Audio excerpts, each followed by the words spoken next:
ভাইজানেরা, আল্লাহ পাকের পয়গম্বর হযরত আইয়ুব আলাইহিস সালাতু ওয়াস সালাম গোটা শরীরে পোকা লেগে গিয়েছে, গোটা শরীরে মাংসগুলো খেতে শুরু করলো।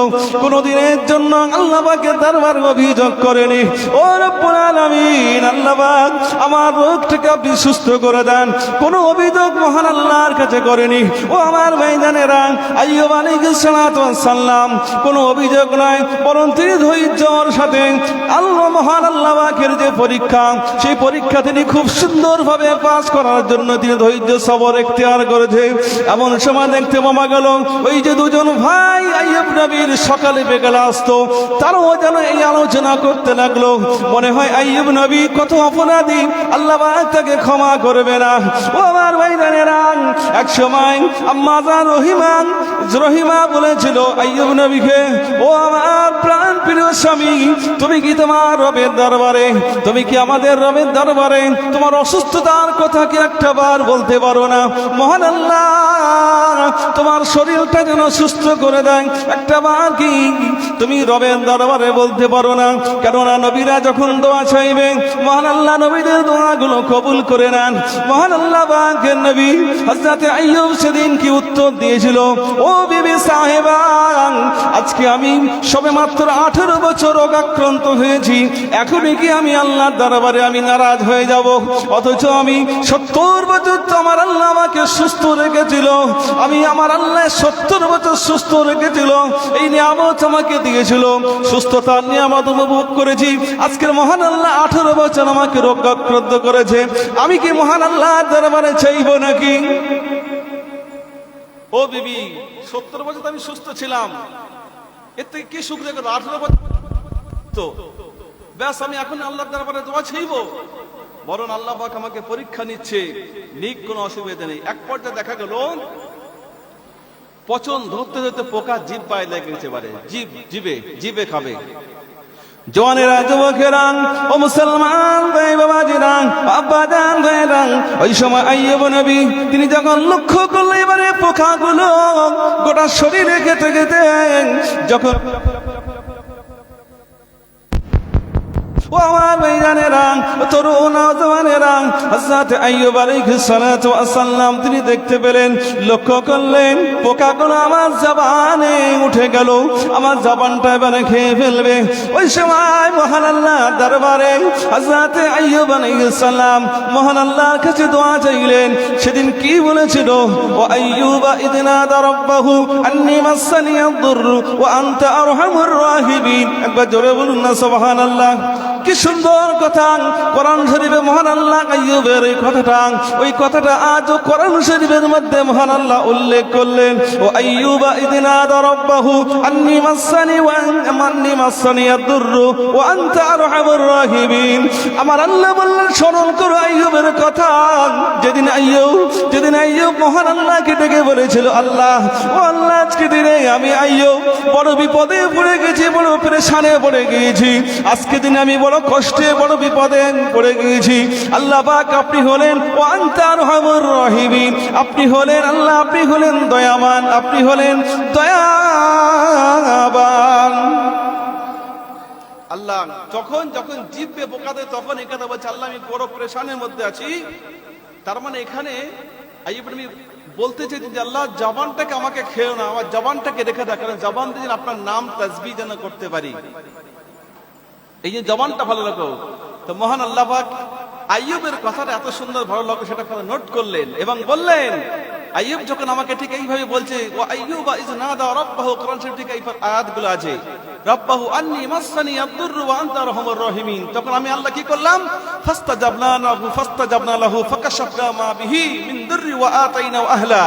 মহান আল্লাহ বলছে, আমি আইয়ুবের ডাকে সাড়া দিলাম এবং তার পরিবার তাকে আমি সুস্থ করে দিলাম, তার পরিবার সহ আরো অনেক নাজ নিয়ামত তাকে ফিরিয়ে দিলাম। বলুন সুবহানাল্লাহ। যেদিন মহান আল্লাহ পাক আইয়ুব নবীকে সুস্থতা দান করলেন, আরোগ্য দান, সেদিন ছিল কিন্তু 10ই মুহররম। একবার বলে সুবহানাল্লাহ। এই 10ই মুহররম মহরমের এগুলো গুরুত্ব। এইভাবে প্রত্যেক নবীদের ঘটনাগুলো বললে অনেক সময় লাগবে। তো যাই হোক, এইরকম প্রত্যেক ইব্রাহিম খলিলুল্লাহ, তাই ইউনুস নবী, মুসা নবী, সমস্ত নবী রাসূলদের যে যত বিপদ পেরেশান গুলো সব এই মহরমের 10 তারিখ ইয়ামে আশুরাতে মহান আল্লাহ তাদেরকে মিটিয়ে দিয়েছিল। অনুরূপ ভাবে ঠিক ওখানে আমরা ওই পর্যন্ত রেখে এবার একটু আসি হযরত ইমাম হাসান আর ইমাম হোসাইন সম্পর্কে একটু আলোচনা করি। এরকম নবীদের আরো অনেক ঘটনাগুলো আছে, ওখানে আমরা স্টপ করে দিয়ে হযরতে ইমাম হাসান আর ইমাম হোসাইনের কথা একটু না বললে যেন ঠিক মনটা ভালো লাগে না। ইমাম হাসান আর ইমাম হোসাইন, আমরা জানি ইমাম হাসানকে বিষ পান করে মারা হয়েছিল এবং ইমাম হোসাইনকে 10 মুহররম কারবালার ময়দানে নির্মমভাবে শহীদ করা হয়েছিল, শাহাদাত বরণ করেছিল হযরত ইমাম হোসাইন। কোন ইমাম হোসেন? কে ইমাম হোসেন সম্পর্কে আমার নবী কি বলছে? জওয়ানেরা, যুবকেরা, ওমা তরুণ নওজওয়ানেরা, আল্লাহ রাসূল সাল্লাল্লাহু আলাইহি ওয়াসাল্লাম হযরত ইমাম হাসান আর ইমাম হোসেনকে বলল, আল হাসান ওয়াল হুসাইন, আল হাসান ওয়াল হুসাইন, আল হাসান ওয়াল হুসাইন সাইয়্যিদুশ শাবাবি আহলিল জান্নাহ। নবী আমার জানিয়ে দিল, ও আমার সাহাবারা, ও আমার সাহাবারা, আমি রাসূলুল্লাহ জানিয়ে দিলাম আমার ইমাম হাসান আর ইমাম হুসাইন, আল হাসান ওয়াল হুসাইন সাইয়্যিদ, আল হাসান ওয়াল হুসাইন সাইয়্যিদিন আহলিল শাবাবি, সাইয়্যিদা শাবাবি আহলিল জান্নাহ। রাসূলুল্লাহ বললেন হযরত ইমাম হাসান আর হুসাইনকে মহান আল্লাহ জান্নাতের সমস্ত যুবকদের সরদার করলেন। বলুন সুবহানাল্লাহ।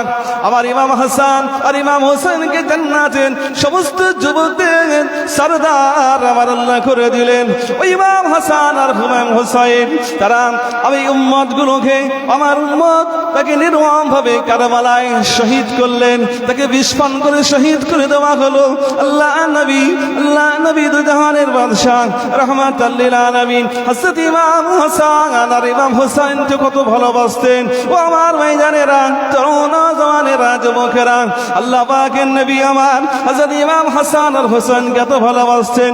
নবী আমার নামাজে সিজদায় অবনত আছে, নবী আমার নামাজে সিজদায় গিয়ে আল্লাহ পাকের প্রশংসা তাসবিহ পাঠ করছে, সুবহানা রাব্বিয়াল আলা, সুবহানা রাব্বিয়াল আলা।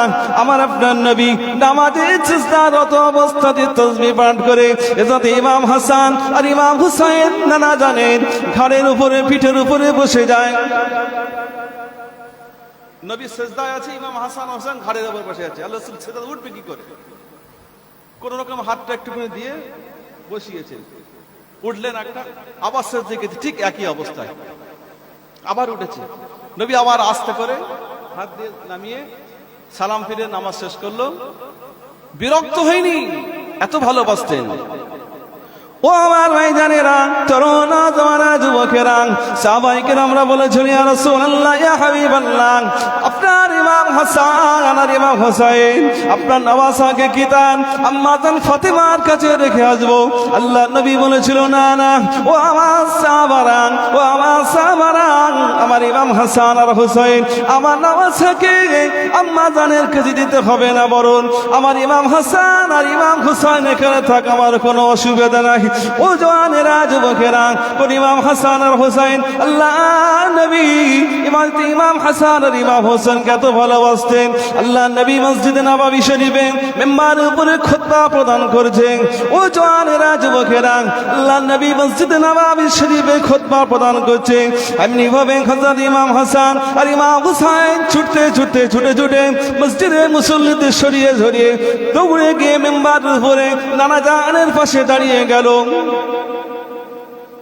আচ্ছা, আমাদের ইমাম, আমরা যখন খুতবা দেই মসজিদ, আমার বাচ্চা যদি এসে সবাই এতগুলো মুসল্লি ছেড়ে দিয়েছে মেম্বারে ওঠে, আপনারা কি ভালো চোখে দেখবেন? বার করে দেবেন। আল্লাহ রাসূল যিনি শরীয়ত নিয়ে এসেছেন আমাদের জন্য, মেম্বারে এসেছেন, খুতবা বন্ধ করে ইমাম হাসান আর হোসেনকে মাথায় হাত বুলিয়ে বসিয়ে দিলেন। এত ভালোবাসতেন। বলার উদ্দেশ্য কি এগুলো কি? যে নবী তাদেরকে এত ভালোবাসতেন। এই ঘটনাগুলো বলার উদ্দেশ্য হলো কি, নবী তাদের কত ভালোবাসতেন একটু স্মরণ করে দেবো এগুলো। আর ইমাম হাসান আর ইমাম হোসেন তো শহীদ হবে, এটা মানে এই উম্মতের নাজাতের জন্য এটা কবুল হয়ে গেছে। কারণ এক সময় নবী পাকের চাচি আম্মা হযরত উম্মে ফজল তিনি ফাতেমার বাড়িতে গিয়েছেন। ফাতেমার বাড়িতে গিয়েছে, ইমাম হোসেনকে ফাতেমা উম্মে ফজলের কোলে দিলেন। উম্মে ফজল চাচি আম্মা, নবী পাকের চাচি আম্মা হোসেনকে নিয়ে আদর করে মুখে চুমু দিচ্ছে, কপালে চুমু দিচ্ছে। হাদিস শরীফ এসেছে, হাদিসের রিওয়ায়াত এরকমই। হঠাৎ করে বিশ্বনবী মুখটা যেন ঘুরিয়ে নিল, চাচি আম্মা দেখতে মুখটা লাল হয়ে গেল। চাচি আম্মা যেন মুখটা ছোট করে নবীকে কি বলছেন, জওয়ানেরা, যুবকেরা, তরুণ জওয়ানেরা, ও আমার ভাইজানেরা। ওই সময় নবী পাকের চাচি আম্মা হযরতে উম্মে ফজল আমার নবীকে লক্ষ্য করলেন, ও বাবা মুহাম্মদ, ও বাবা মুহাম্মদ, আমি লক্ষ্য করলাম তুমি আমার দিকে এমনি ভাবে এতক্ষণ তাকিয়েছিলে, হাসছিলে, তুমি আনন্দ উপভোগ করছিলে।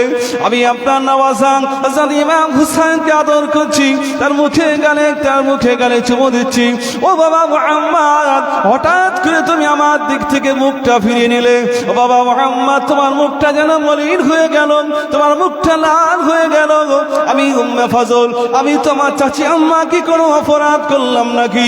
তোমার কাছে কি আমি কোনো ক্ষতি করলাম? ও বাবা মুহাম্মদ, তুমি কি আমার প্রতি রাগান্বিত হলে নাকি? আল্লাহ নবী সে সময় বলেছিল, ও চাচি আম্মা, না না না, আপনার প্রতি আমার কোনো অভিযোগ নাই, আপনার প্রতি আমি রাগান্বিত হইনি।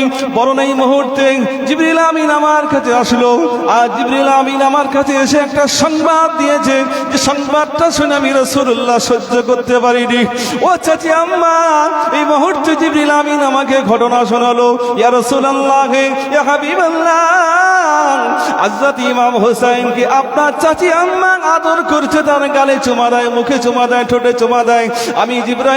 আমি এই মুহূর্তে জিবরিল আমিন আমাকে জানালো, ইয়া রাসূলুল্লাহ, আপনার উম্মতের মধ্যে থেকে একদল বান্দা এই ইমাম হোসেনকে কারবালার ময়দানে শহীদ করবে, শহীদি পানি পান করাবে। ও চাচি আম্মা, জিবরাইল আমাকে ঘটনা যেগুলো শোনালো, আমার উম্মত থেকে আমার কলিজার টুকরা হযরত ইমাম হোসেনকে কারবালার ময়দানে শহীদ করা হবে। আমার উম্মত থেকে আমার নামাজ, আমার কলিজার টুকরাকে কারবালার ময়দানে শহীদ করবে। তাই আমি রাসূলুল্লাহ থাকতে পারলাম না, তাই আমি রাসূলুল্লাহ, আমার মনটা খারাপ হয়ে গেল, তাই আমার ইমাম হোসেনের দেখতে মুখটা আমি ফিরে নিলাম। ও চাচি আম্মা, এই জন্য আমি কাঁদছি। এটা হাদিস শরীফের ঘটনা। ঠিক এরকম আর একটা ঘটনা আছে কি, একদিন নবী, তার মানে এখান তখন ইমাম হোসেন ছোট, তখন থেকেই কারবালায় যে উম্মতের নাজাতের জন্য তিনি কবুল হয়েছে, এটা তার একটা নমুনা। একদিন নবীকে খুঁজে পাওয়া যায় না, মদিনা শরীফে খুঁজে পাওয়া যাচ্ছে না, কোথায় গেছে? আবু বকর ওমর পেরেশান হয়ে গেল, আমার নবী কোথায় গেল? জওয়ানেরা, যুবকেরা, তরুণ জওয়ানেরা, হযরত আবু বকর বললেন, ওমর, ও ভাই ওমর, দিন দুনিয়ার বাদশা মুহাম্মদুর রাসূলুল্লাহকে তো খুঁজে পাওয়া যায় না, চলো না আমরা একটু আমার নবীকে আমরা খুঁজতে থাকি। ও আমার ভাইজানেরা, খুঁজতে খুঁজতে মাঠের দিকে চলে গেল হযরত আবু বকর, হযরত ওমর চলে গেল।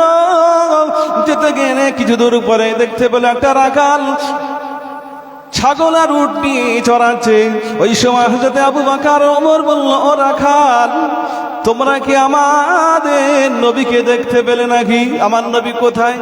রাখাল বলছে, বাবা, তোমাদেরকে আমরা চিনি না, নবীকে আমরা চিনি না, কে তোমাদের নবী? তবে হ্যাঁ, একটা কথা বলি, এই পাহাড়ের উপর একজন ব্যক্তি কাঁদছে কয়েকদিন ধরে, যার কান্না শুনে আমাদের এই দুম্বা ছাগলগুলো মাঠের ঘাস সব খাওয়া বন্ধ করে দেয়, শুধু ওইদিকে তাকিয়ে আছে, দেখো ওই ব্যক্তি হয় কিনা। আবু বকর বুঝতে পারলেন নিঃসন্দেহ ইনিই হবে আমাদের নবী। দেরি করলেন না, ছুটে গেলেন। খুব সংক্ষেপে বলছি ঘটনা। ও আমার ভাইজানেরা, হযরত আবু বকর আর হযরত ওমর ফারুক দৌড়ে দৌড়ে ছুটে ছুটে চলে গেল পাহাড়ের উপরে। গিয়ে দেখছেন মুহাম্মদুর রাসূলুল্লাহ সিজদায় অবস্থাতে কাঁদছে। আল্লাহ নবী জলিল কদর সাহাবী হযরত আবু বকর সিদ্দিক রাদিয়াল্লাহু তাআলা আনহু আমার নবীকে ডাকছি, ইয়া রাসূলুল্লাহ, ইয়া হাবিবাল্লাহ, আপনি আর আপনি আর কাঁদবেন না। ইয়া রাসূলুল্লাহ, আপনি আর উম্মতি উম্মতি বলে কাঁদবেন না, আপনি মাথাখানা তুলুন। আমি আবু বকর আপনার কান্না সইতে পারি না। আল্লাহর নবী মাথাখানা তুলছে না। এমন সময় হযরত আবু বকর বললেন, ইয়া রাসূলুল্লাহ, ইয়া হাবিবাল্লাহ, আমি আবু বকর আমার জীবনের সমস্ত ইবাদতগুলো, আমি আবু বকর আমার জীবনের সমস্ত আমলগুলো আপনার উম্মতের জন্য আমি কুরবান করে দিলাম। বলুন সুবহানাল্লাহ। আল্লাহর নবী মাথা তুলছে না।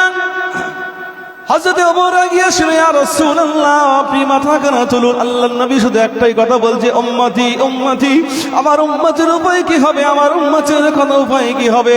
ওমর বললেন, ইয়া রাসূলুল্লাহ, ইয়া হাবিবাল্লাহ, আপনি মাথা তুলুন। ইয়া রাসূলুল্লাহ, ইয়া হাবিবাল্লাহ, আমি ওমর আমার সম্পর্কে আপনি একদিন বলেছিলেন, যেদিন আম্মা জান আয়েশা সিদ্দিকা রাদিয়াল্লাহু তাআলা আনহা বলেছিল আপনাকে লক্ষ্য করে, ইয়া রাসূলুল্লাহ, ইয়া হাবিবাল্লাহ, আসমানে যতগুলো তারা দেখা যায়, এত তারা সম পরিমাণ কোন নেকি আপনার সাহাবার আছে কিনা। সেদিন আপনি বলেছিলেন, ও বিবি আয়েশা, ও বিবি আয়েশা, আমি রাসূলুল্লাহ জানিয়ে দিলাম, আসমানে যতগুলো তারা আছে, এই তারা সম পরিমাণ নেকি, এই তারা সম পরিমাণ সওয়াব আমার ওমরের মধ্যে আছে। একবার জোরে বলুন সুবহানাল্লাহ। সেই ওমর বলছে, ইয়া রাসূলুল্লাহ, আপনি আর কাঁদবেন না, মাথা করে তুলুন। আমি ওমর আমার জিন্দেগীর সমস্ত ইবাদতগুলো আপনার গুনাহগার উম্মতের জন্য আমি উৎসর্গ করে দিলাম। বলুন সুবহানাল্লাহ। নবী আমার মাথা তুলছে না। তারা চলে গেল ফাতেমার কাছে। ও ফাতেমা, আজকে আমার আপনার আব্বা উঠবে না, আপনি যান, চলে যান। আব্বা জানের কাছে গিয়ে বলো, নিশ্চিত তোমার কথা আব্বা জান শুনবে।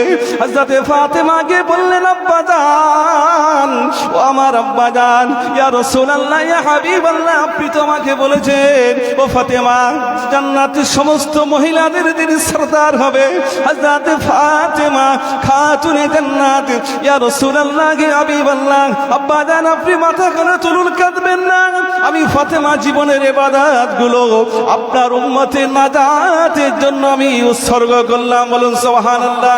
নবী আমার মাথা তুলছে না। কি কথা, উম্মতি উম্মতি উম্মতি, আমার উম্মতের উপায় কি হবে। ও জওয়ানেরা, যুবকেরা, আল্লাহ নবী সারা জীবন উম্মতি উম্মতি বলে কেঁদেছেন আমাদের জন্য। এই নামাজ কায়েম করতে গিয়ে তাইফের ময়দানে রক্ত ঝরিয়েছে। আজ পর্যন্ত হাজী সাহেব যারা গিয়েছে, আল্লাহ রাসূলের শরীরে রক্ত ছাপ যেন তাইফের ওই জায়গায় পাথরটা আজও রক্তে লাল হয়ে আছে। আমাদের জন্য এত কষ্ট, এত উম্মতি বলে কেঁদেছেন, অথচ আমরা নবীর অনুসারী আমরা করতে পারলাম না যে নবী আমাদের জন্য কাঁদেন। এমন সময় ফাতেমা বলল, আব্বা জান, আপনি উঠুন, আর কাঁদবেন না। আমি ফাতেমা আমার দুইটো বেটা, আপনার কলিজার টুকরা, আপনার নওয়াজা হযরত ইমাম হাসান আর ইমাম হোসেনকে আপনার গুনাহগার উম্মতের জন্য আমি নাজাত কুরবানি করে দিলাম। বলুন সুবহানাল্লাহ। আব্বা, এবার তো ওঠো, আমার ইমাম হাসান আর হোসেনকে আপনার উম্মতের জন্য আমি কুরবান করে দিলাম, এবার তো ওঠো। আল্লাহ নবী মাথাখানা তুললেন, এবারে উঠে পড়লেন। ফাতেমা, তুমি কি দোয়া করলে, আল্লাহ কবুল করেছেন। তার মানে ইমাম হাসান হোসেন কবুল হয়ে গেলেন, তিনি শহীদ হবে। এই জন্য যখন আমিরে মুয়াবিয়ার পর যখন ইয়াজিদ যখন খলিফার মসনদে বসলো, আমি সেই ঘটনা সংক্ষেপে একটু বললাম। যখন ইমাম হোসেনকে যখন বলছে, ইমাম হোসেন আপনি আসুন, ইয়াজিদকে আমরা মানবো না, তখন মদিনার সমস্ত জলিল কদর সাহাবারা নিষেধ করছে হযরত ইমাম হোসেনকে, না যাওয়া যাবে না, আপনি যাবেন না, কুফার মানুষ, তারা আপনার সাথে অন্যায় ব্যবহার করবে। ইমাম হোসেন শুনছে না, বলছে না, আমাকে যেতে হবে আমার নানা জানের এই প্রতিষ্ঠান দিনকে প্রতিষ্ঠিত করতে গিয়ে। ও জওয়ানেরা, যুবকেরা, কারণ আমার নবী পাকের দহিত্র হযরত ইমাম হাসান আর ইমাম হোসেন শহীদ হবে কারবালার ময়দানে। তাই হযরত ইবনে আব্বাস, রাইসুল মুফাসসিরিন ইবনে আব্বাস ইমাম হোসেনকে জড়িয়ে ধরে বলল, ও নবী পাকের নওয়াজা, ও হযরত ইমাম হোসেন, আপনি যাবেন না, কারণ আমি ইবনে আব্বাস আপনার শরীর থেকে রক্তের যেন গন্ধ পাচ্ছি, কিন্তু না না কোনো মতেই শুনবে না, চলে যাবে কুফার ময়দানে চলে যাবে।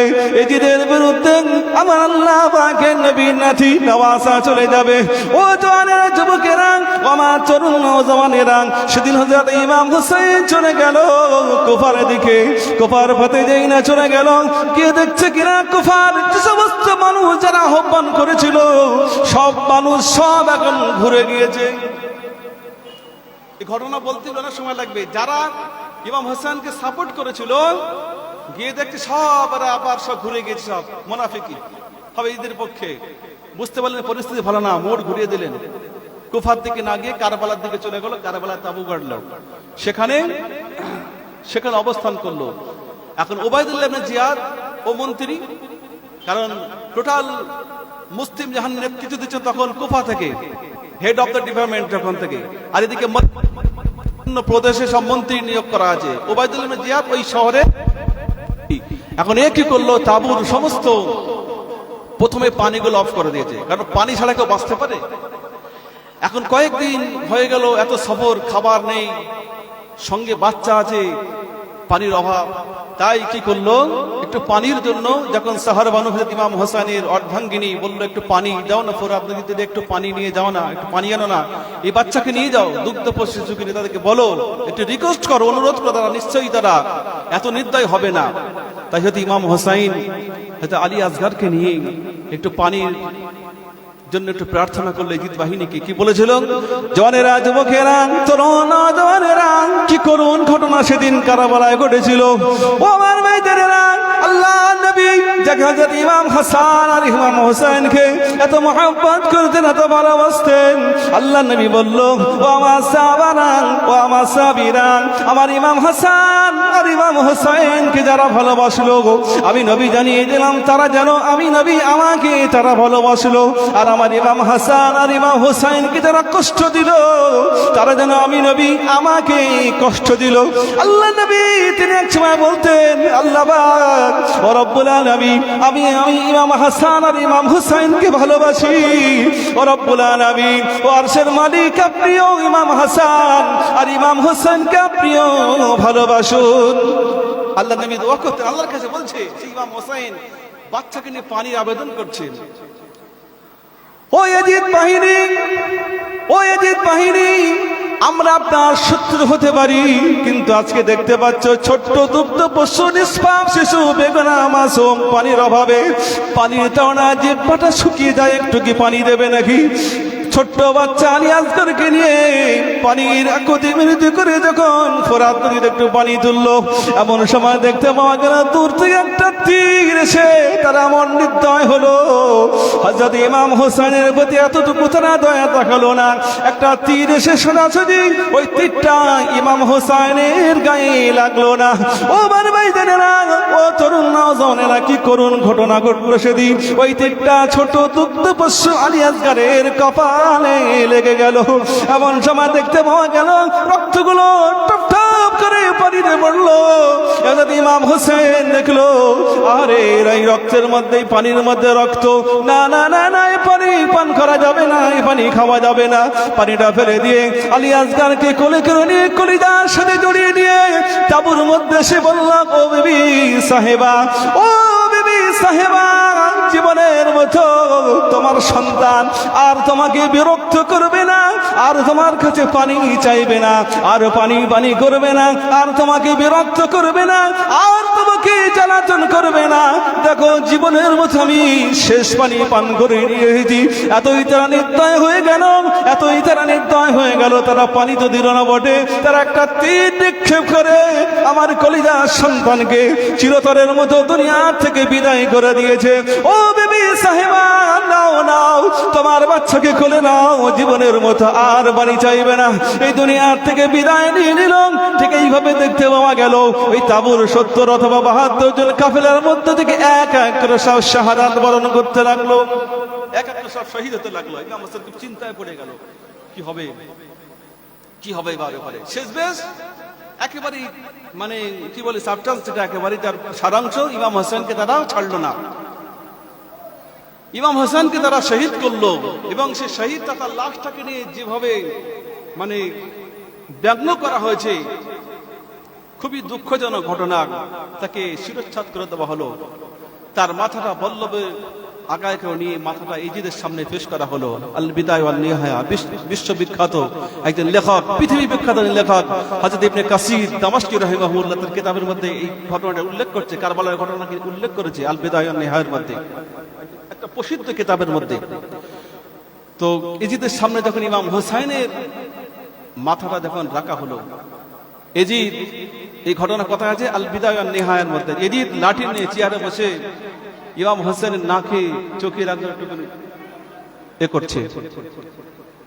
ঠিক ওই সময় এক জায়গায় ওই একজন সাহাবী ছিলেন, লোকের নামটা আমার মনে আসছে না, একজন সাহাবী এই অবস্থা দেখে না কেঁদে ফেললেন, টপটপ করে কাঁদছেন। আহারে কি অবস্থা! ও আমার ভাই জানেরা, ও তরুণ নওজওয়ানেরা, কি করুন ঘটনা সেদিন ঘটলো।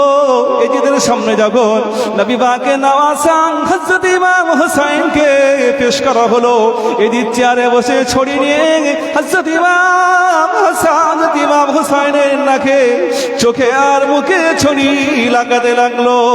ওই সময় আল্লাহ নবীর একজন সাহাবা তিনি উপস্থিত ছিলেন, ডুকরে কেঁদে ফেললেন, ও এজিদ আজকে কি ক্ষতি করলে? আমি চর্মচোখে আমি দেখেছি আমার রাসূলুল্লাহকে, হযরত ইমাম হোসেনকে যে জায়গায় আজকে এজিদ ছড়ি নিয়ে আঘাত করেছে, ওই জায়গা আমার নবী, বিশ্ব নবী জনাবে মুহাম্মদুর রাসূলুল্লাহ সাল্লাল্লাহু আলাইহি ওয়াসাল্লাম ইমাম হোসেনকে ওই জায়গায় চুমু খেতে দেখেছি। আমি আমার চর্মচোখে দেখেছি আমার নবীকে ইমাম হোসেনের ওই জায়গায় চুমু খেয়েছে, আর ওই জায়গায় এজিদ আজকে ব্যঙ্গ করেছে। ও মুসলমান ভাই জানেরা, কি জবাব সেদিন দেবে কিয়ামতের ময়দানে, হাসরের ময়দানে, যেদিন মহান আল্লাহ যেদিন বিচার করবেন, ওই বিচারের ময়দানে সেদিন সকলে নিরুপায় হয়ে যাবে, সকলেই চুপ থাকবে, কোনো কথা বলার সাহস পাবে না। মহান আল্লাহ যাকে হুকুম দেবে, ওই দিন সমস্ত নবীরা সব নফসি নফসি করবে। ওয়ায়াকুলু আদম শফিউল্লাহ ইয়াউমাল কিয়ামাতি নফসি নফসি, ওয়ায়াকুলু ইব্রাহিম খলিলুল্লাহ ইয়াউমাল কিয়ামাতি নফসি নফসি, ওয়ায়াকুলু ঈসা রূহুল্লাহ ইয়াউমাল কিয়ামাতি নফসি নফসি। সব নবী যেদিন নফসি নফসি করবে, ওই দিন শুধু একমাত্র আমার আপনার নবী উম্মতি উম্মতি বলে কাঁদবে। ওই দিনকে মহান আল্লাহ পাক, সেদিন মহান আল্লাহ আমার নবীকে সুপারিশের জন্য বলা হবে। ও জওয়ানেরা, যুবকেরা, সেদিন হযরতে ফাতেমা তুজহরা উঠবেন আর আব্বা জানের কাছে বল, আব্বা জান, ইয়া রাসূলুল্লাহ, আজকে দিনে ময়দানে মাহশরে যেদিন সমস্ত নবীরা কথা বলার সাহস পাবে না, আজকে দিনে আপনি সুপারিশ করবেন, তবে আমি ফাতেমা আজকে দিনে আমার ইমাম হাসান আর ইমাম হুসাইনের বিচারখানা আগে করতে হবে। আব্বা জান, আজকে দিনে আমার আমার ইমাম হাসান আর ইমাম হোসেন কি অপরাধ করেছিল? আপনার উম্মতরা আমার কলিজার টুকরা যদি ইমাম হাসানকে বিস্ফান করে মেরেছে, আপনার উম্মত আমার কলিজার টুকরা হযরত ইমাম হোসেনকে তারা কারবালার ময়দানে শহীদ করেছে। আব্বা জান, আজকে দিনে আমার হাসান আর হোসেনের বিচারটা করতে হবে। আল্লাহ নবী বলেছিল, আল্লাহ নবী বলল, বেটি ফাতেমা, ও মা ফাতেমা, আজকে দিনে কি বিচার করব? আজকে দিনে কি বিচার করব? তবে আমার হাসান আর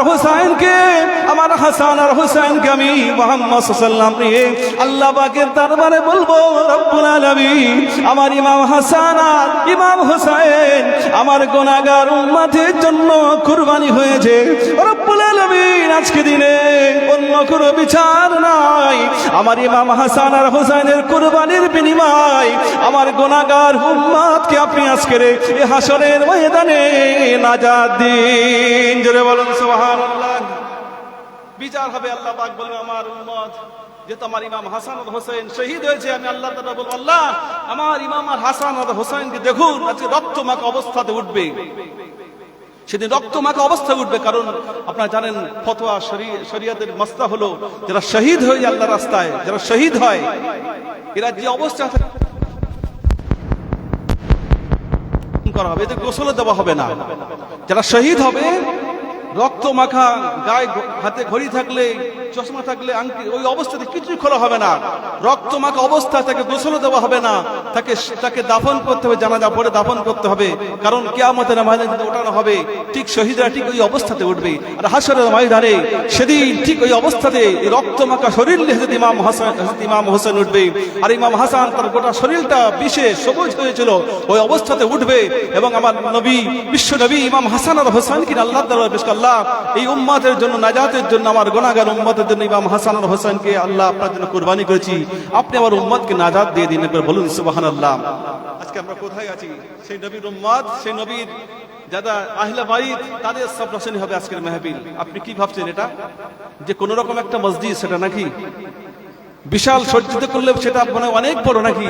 এর মুহূর্তের মর্যাদার কথা জানেন? যদি তারা আমাদের প্রতি একবার খুশি হয়ে যদি একবার রুহানি দোয়া করে দেয়, এটাই আমাদের জন্য অনেক, এটা আমাদের জন্য কাফি হয়ে যাবে। এই জন্য আহলে বাইতের সাবরাসনি মাহফিল, এই জন্য আহলে বাইতের সাবরাসনি। অথচ যে নবী আমাদের জন্য এত ক্রন্দন করে, যে নবী ইমাম হোসাইন আর হোসাইন আমাদের জন্য কুরবান হয়েছে, আজকে আমাদেরই কোনো ধ্যান ধারণা নেই, যার মন চায় আজকে চলছি, ধান্দা নেই, মসজিদে আজান হচ্ছে, কোন হিসাব নেই, যার মতো চলছি, মন চায় জিন্দেগিতে। ওমর ভাই জানেন, চলুন জওয়ানেরা, আজকে দিনে ইমাম হাসান আর ইমাম হোসেনের এই শাহাদাত থেকে আমরা শিক্ষা কি নেব? যেহেতু তারা আমাদের উম্মত, আমার নবী পাকের গুনাহগার উম্মতের জন্য, নাজাতের জন্য শহীদ হয়েছে। ওমর ভাই জানেরা, চলুন জওয়ানেরা, তাই আমাদের কর্তব্য হবে আমরা জীবন দশায় কোনদিন, কারণ আমাদের নবী এই দিনকে প্রতিষ্ঠিত করতে গিয়ে, নামাজকে প্রতিষ্ঠিত করতে গিয়ে স্বয়ং রাসূলুল্লাহ নিজেও তায়েফের ময়দানে রক্ত ঝরিয়েছে। রাসূলুল্লাহ রক্ত ঝরানো দ্বীন ইসলামকে আজকে আমরা পৈতৃক সম্পত্তি মনে করে আজকে আমরা দ্বীন ইসলামকে আমরা মানতে পারি না। আল্লাহর নবীর সুন্নতকে আমরা আমাদের জীবনে বাস্তবায়িত করতে আমাদের লজ্জা লাগে, আমাদের অপমানিত হতে হয়, তাই না? লজ্জা লাগে না? ওই এখন অল্প বয়সে দাঁড়িয়ে রাখবো, সুন্নত আদায় করবো, এখন অল্প বয়সে নামাজ পড়বো, নামাজের সব কত বন্ধু বান্ধব স্ট্যান্ডার্ড ভালো তারা আছে। জেনে রাখুন, যাদের জন্য লজ্জাবোধ করে, যাদের পিছনে দৌড়াতে গিয়ে আজকে আমরা আল্লাহ ভুলেছি, নবী ভুলেছি, এরা কেউ আপনার পাশে থাকবে না। খুব জোর আপনার মরে গেলে ওই লাশ পর্যন্ত আসবে, একটু সময় বেদনা জানাতে, আর আসবে না। যে নেতার পেছনে আমরা ছুটছি, এসব কোন নেতা কাজে না। একমাত্র যিনি আমাদের সহায় হবে, তিনি হলেন রাহমাতুল লিল আলামিন, প্রিয় নবী সাল্লাল্লাহু আলাইহি ওয়াসাল্লাম। তিনি আমাদের জন্য কাঁদবেন, আজও কাঁদছেন মদিনা রওজা পাহাড়ে, আজও কাঁদছেন। হাদিস শরীফে যে রাসূলকে যেদিন তোলা হবে হাসরের ময়দানে, আমার নবীর গায়ে কাদা, নবী কাদা অবস্থায় গায়ে যেন কাদা লেগে থাকবে। আল্লাহ বলা হবে, ইয়া রাসূলুল্লাহ আজকে অবস্থা কেন? আমার নবী কবরে শুয়ে উম্মতি উম্মতি বলে আজও কাঁদে। হায়াতুন নবী উম্মতের জন্য কাঁদে, কেঁদে কেঁদে কবরের মাটিটা কাদা হয়ে যাবে। ওই অবস্থা সেদিন উঠবে, ওই অবস্থা উঠবে। ভাবতে পেরেছেন কোন নবীর আমরা উম্মত আজকে? কোন নবীর উম্মত ভাবতে পেরেছেন? কি দরকার ছিল ইমাম হোসেন? কি তাদের কি চেহারের দরকার ছিল? তাদের কি সম্মানের অভাব ছিল? তাদের চেয়ারের দরকার ছিল না, তাদের সম্মানের অভাব ছিল না, অর্থের অভাব ছিল না। তারা বললে কোটি কোটি টাকা সম্পদ আল্লাহ পাক তাকে দিত, কিন্তু না, দ্বীনকে প্রতিষ্ঠিত করার জন্য তাদেরকে প্রাণ উৎসর্গ করে দেয়, যাতে আমার নানা জানের উম্মতগুলো গুনাহগার নাজাত পায়। এই জন্যই প্যারে হাজির মজলিস, এই 10ই মুহররমকে সামনে রেখে আমরা দুনিয়ার অহেতুক অশ্লীল কাজ না করে, বরং আমরা কি করব, 10ই মুহররমকে ওই সমস্ত দুনিয়া আরো যারা তাজিয়া, ঢোল, তবলা যেগুলো শরীয়তে হারাম, নিষিদ্ধ, এগুলো থেকে বর্জন করে বরং অনেকে রোজা রেখেছেন। অত্যন্ত খুব ভালো 10ই মুহররম রোজা, কারণ এই 10ই মুহররম রোজাটা হলো রমজানের ফরজ রোজার পরে সর্বোত্তম রোজা হলো 10ই মুহররম রোজা। বলুন সুবহানাল্লাহ। কেন? নবী মুসা আলাইহিস সালাতু ওয়াস সালামকে ফিরআউন খুব জ্বালাতন করেছিল, মানে এত জ্বালাতন করেছে, ঘটনা অনেক। একেবারে শেষ ঘটনা বলছি, একদিন ফিরআউন সদল বলে নবী মুসাকে ধাওয়া করেছে, মেরে দেবে এবারে। আজকে ফাইনাল ডে, হয় ফিরআউন থাকবে না মুসা থাকবে, কারণ এটা আমরা চিন্তা ভাবনা নিয়ে আসছি যে আজকে মুসা নবীকে হত্যা করব, মেরে দেবো।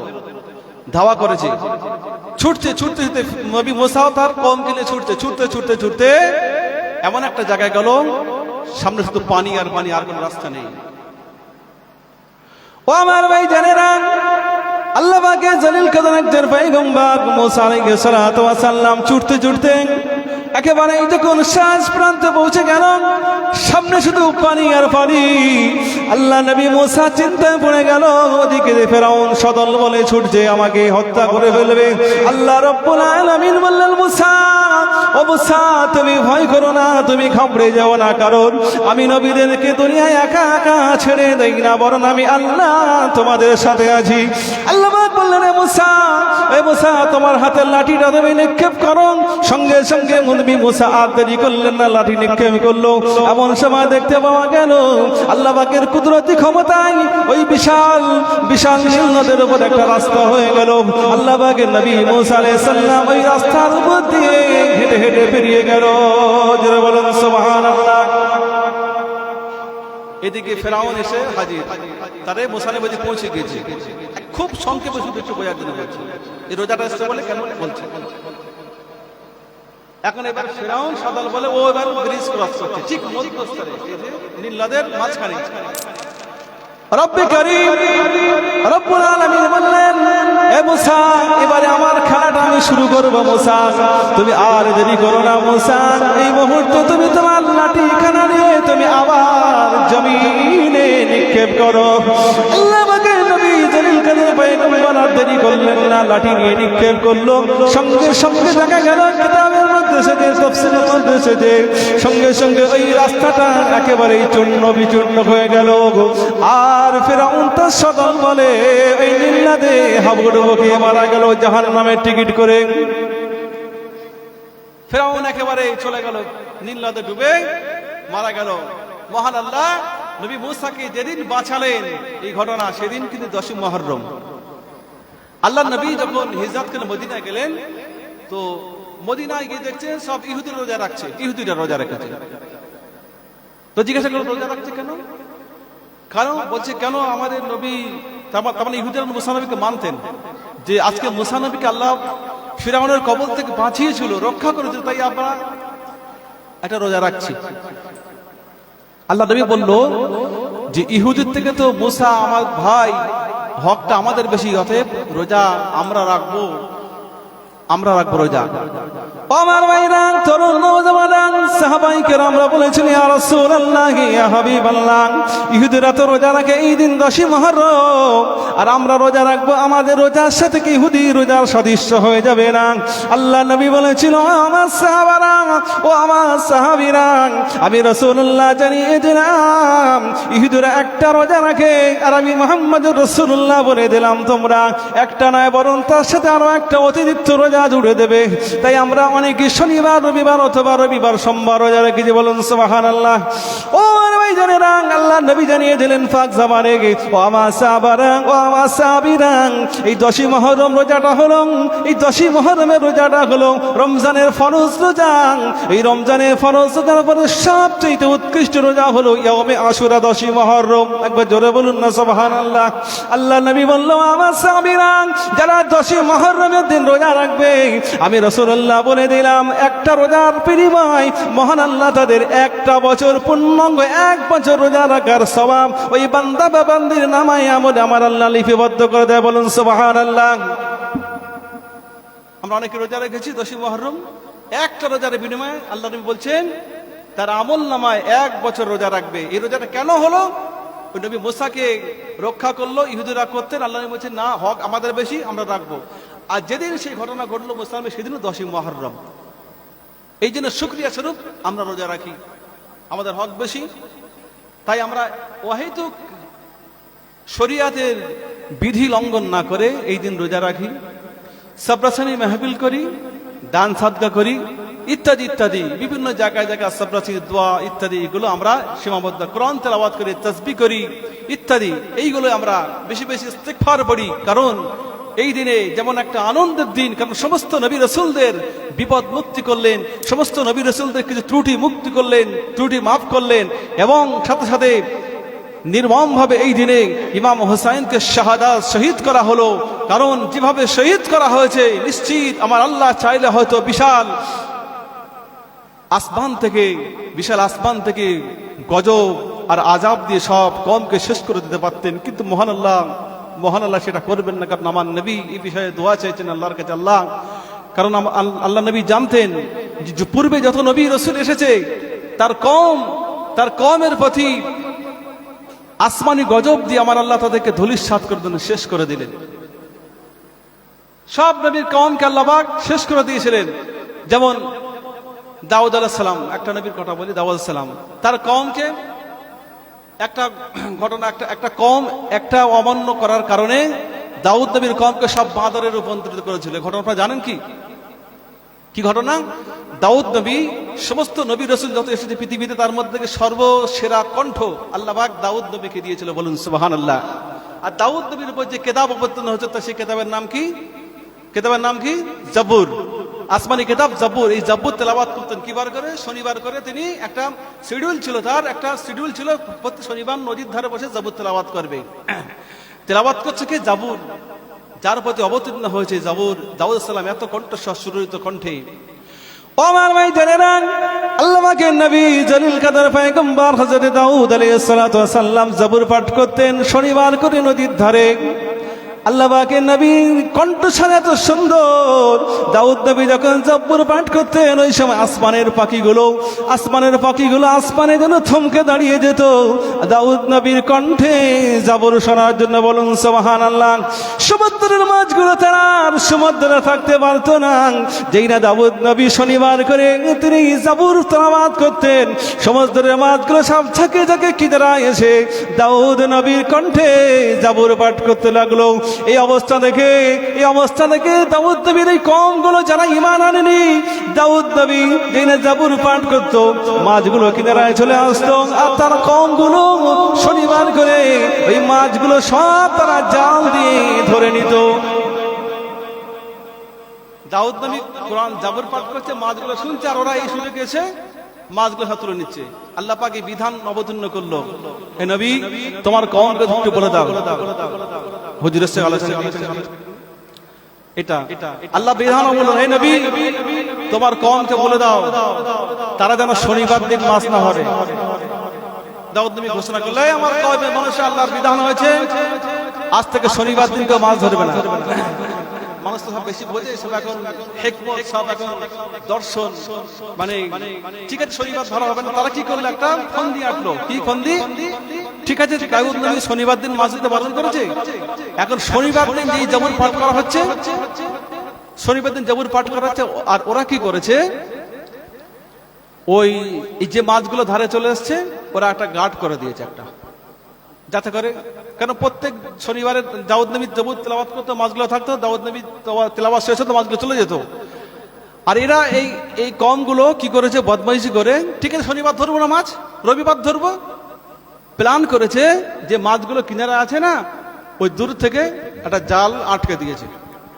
তাহলে কি শনিবার দিন ধরা হলো কি আর রবিবার দিন ধরা হলো? এখন আল্লাহ খায়রুল মাকিরিন, যতই চতুর চালাকি করে আল্লাহ বেশি চতুর চালাকি বেশি জানে। আল্লাহ আসলে কি এটাই বলতে চেয়েছেন না, যে দাউদ নবীর কণ্ঠে যে সমস্ত মাছগুলো আসছে জাবুর শুনবে এই মাছগুলো ধরতে হবে, এটাই তো মূল শরিয়াত বিধান। তারা এই যখন পরিণতি করলো, হঠাৎ করে মহান আল্লাহ ঘোষণা করলো কোরআন শরীফ এসেছে কুনু কিরাতান খাওয়াসিন, তারা সব অভিশপ্ত বাঁদরে পরিণত হয়ে গেল। বলুন, সব অভিশপ্ত বাঁদরে পরিণত হয়ে গেল সব কওমগুলোকে একটা হুকুম অমান্য করার জন্য। আর আজকের আমরা উম্মতে মুহাম্মদ কটা হুকুম অমান্য করছি? কটা হুকুম অমান্য করছি? আমাদের বাঁচার কি কোনো থাকে? আমাদের কটা হুকুম অমান্য করছে আমরা? দাউদ নবীর কওম শুধু একটা হুকুম অমান্য করে শনিবার মাছ ধরতে বারণ করেছে, ওরা শনিবার ধরেনি, মাছগুলো আটকে দিয়ে পরের দিন ধরেছে। তাতেই মহান আল্লাহ বলছে তোমাদের চালাকি বার করছি, সব কোন খাওয়াসিন, সব তার অভিশপ্ত বাঁদরের উপর। কিতাবের মধ্যে সেই বাঁদরগুলো 3 দিন বা 4 দিন সপ্তাহ মারা গেছিল মানুষগুলো। আজকে আমরা অহরহ দৈনন্দিন জীবনে কত নামাজ, 5 ওয়াক্ত নামাজ, এটা কি ফরজ না ওয়াজিব না সুন্নত না ফরজে কিফায়া? কিছু সংখ্যক নামাজ মানুষ পড়বে, কত নামাজ কাজা করছি, কত ফরজে আইন কাজা করছি, কত হুকুম অমান্য করছি, কত অশ্লীলতার সাথে জড়িয়ে আছি। আমাদের বাঁচার কোনো উপায় নেই। এই জন্য প্রিয় নবী আমাদের জন্য দোয়া চেয়েছেন, আল্লাহ আমার উম্মতকে, আমার কওমকে আপনি একবারে অভিশাপ দিয়ে আপনি মারবেন না, বরং তাদের প্রতি দয়া করবেন। তাই আমার আল্লাহ আমাদের প্রতি দয়া করে এখন আমাদের বাঁচিয়ে রেখে দেন, নইলে আমাদের এই পৃথিবীতে থাকার কোনো আমাদের অধিকার আর নেই, যে অপরাধ আমরা পৃথিবীতে করছি। যাই হোক, আল্লাহ রাব্বুল আলামিন আমাদের সকলকে শোনা এবং বলার চেয়ে বেশি বেশি আমল করার তৌফিক দান করুক। আল্লাহ আমাদের সকলকে বাকি জীবনটা, যতদিন জীবনটা অতিবাহিত হয়ে গিয়েছে, বাকি জীবনটা যেন আজকে থেকে আমরা এখান থেকে, এই মাহফিল থেকে, এই মসজিদ থেকে অঙ্গীকারবদ্ধ, আল্লাহ যেন আমরা বেনামাজি আছি অন্তত আমরা আজকে থেকে যেন নামাজি হয়ে যাব। যারা আমরা সমাজের আরো অপসংস্কৃতি, সমাজের অনেক অপকর্মের মধ্যে জড়িত আছি, সমস্ত অপকর্ম থেকে আমরা দূরে বিরত সরে আসবো। আস্তে আস্তে ভালো ভালো কাজের দিকে আমরা মসজিদের সাথে আমাদের অন্তরগুলো সম্পৃক্ত করব। ইমানের সাথে, কোরআনের সাথে, হাদিসের সাথে, আলেম ওলামার সাথে, ইমাম সাহেবের সাথে আমাদের অন্তরগুলো সম্পৃক্ত থাকবে। নিশ্চিত আল্লাহ আমাদের হয়তো ইহকাল এবং পরকাল নাজাত পাবো। আল্লাহুম্মা আমিন। আল্লাহ আমাদের সকলকে বলা এবং শোনার চাইতে বেশি বেশি আমল করার তৌফিক দান করুক। ও আখিরি দাওয়ানা আলহামদুলিল্লাহি রাব্বিল আলামিন। এখন যারা বাড়িতে আছেন সকলে চলে আসুন। এখন আমাদের মসজিদের স্বনামধন্য ইমাম সাহেব জনাব হযরত মাওলানা হাসানুজ্জামান সাহেব তিনি আলোচনা করবেন এবং আখিরি দোয়া করবেন। খুব বেশি বিলম্ব